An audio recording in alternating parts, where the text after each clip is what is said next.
Congress party अगर अपने आप को देश के कानून से ऊपर समझती है तो यह उसकी गलतफहमी है। यह 50 साल का अहंकार, सत्ता का अहंकार का परिणाम है।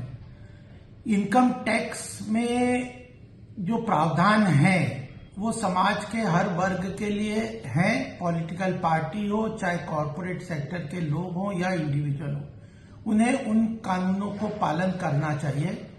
इनकम टैक्स के अंतर्गत पॉलिटिकल पार्टीज को एग्जम्पशन कुछ कंडीशंस के अंतर्गत मिलती है।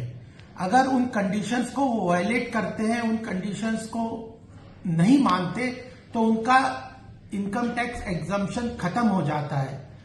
जो 2017-18 में कांग्रेस ने 14.5 लाख का जो डोनेशन लिया है वह 2000 से ऊपर का कैश डोनेशन है। और इनकम टैक्स में कानून, इलेक्शन कमीशन का कानून कहता है कि 2000 से ऊपर कैश डोनेशन लेना इलीगल है। जब उन्होंने 14.5 लाख का डोनेशन कैश के रूप में 2000 से ऊपर लिया तो उनका एग्जम्पशन खत्म हो गया। इनकम टैक्स डिपार्टमेंट ने उनको कई नोटिस दिए, उन नोटिस का उन्होंने जवाब नहीं दिया और उसके कारण जब उनका कैश डोनेशन के कारण एग्जम्पशन खत्म हो गया तो उनकी बाकी सारी इनकम जो थी वो other income from other source के अंतर्गत उसको टैक्सेबल हो गई और जितने भी एक्सपेंडिचर थे वो कानून के तहत डिसअलाउ हो गए। इसलिए 135 करोड़ का उनके ऊपर इनकम टैक्स का नोटिस गया। इसका भी जवाब नहीं दिया। उन्होंने स्टे के लिए अप्लाई किया। इनकम टैक्स डिपार्टमेंट ने कहा कि आप 20% कानून के अंतर्गत जमा कर दीजिए, आपको स्टे मिल जाएगा, आप अपने बाकी प्रावधान पूरे करिए।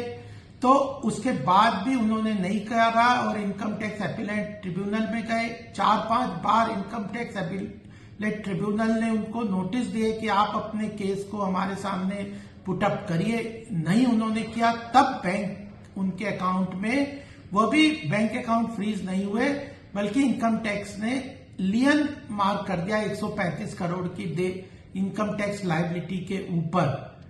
उसके बाद हाई कोर्ट में कांग्रेस चले गए। तो जब आप अपील कर रहे हैं, स्टे के डिमांड कर रहे हैं, कानून को आप पालन नहीं कर रहे और उसमें नोटिस का जवाब नहीं दे रहे और फिर इस तरह की बात पॉलिटिकल स्टेटमेंट देके विक्टिम कार्ड खेलने से, राजनीति चलाने की आप जो प्रयास करें उससे देश नहीं चलते, उससे कानून नहीं चलते। आपको देश का कानून मानना ही पड़ेगा। और फिर झूठ फैला रहे, बीजेपी के साथ कंपेयर कर रहे हैं। बीजेपी ने कोई कैश डोनेशंस नहीं लिए हैं।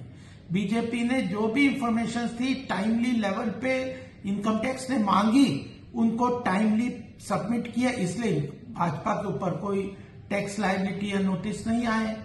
फिर जब आपके ऊपर सर्च सीजर हुए, सर्च में अंतर्गत फिर कैश ट्रांजैक्शंस आपके अकाउंट में मिली, तो आप अपने खाते सही नहीं रखते, उसमें कैश ट्रांजैक्शंस करते हैं, इलेक्शन कमीशन के कानून को नहीं मानते, फिर इनकम टैक्स के नोटिस और उसकी इंफॉर्मेशन और टाइमली रिटर्न फाइल नहीं करते और फिर जनता के सामने जाके राजनीतिक रूप से गलतफहमी का प्रचार प्रसार करके अपने आप को विक्टिम कार्ड खेलने का प्रयास करते हैं। यह स्पष्ट रूप से दिख रहा है कि आपने 2024 में आपको लग गया है कि हम कुछ भी सीटें नहीं जीत पाएंगे, इसलिए आप अपना स्केपगोट के रूप में इस तरह की बयानबाजी कर रहे हैं। आपको कानून से ऊपर अपने आप को समझने का कोई औचित्य नहीं है।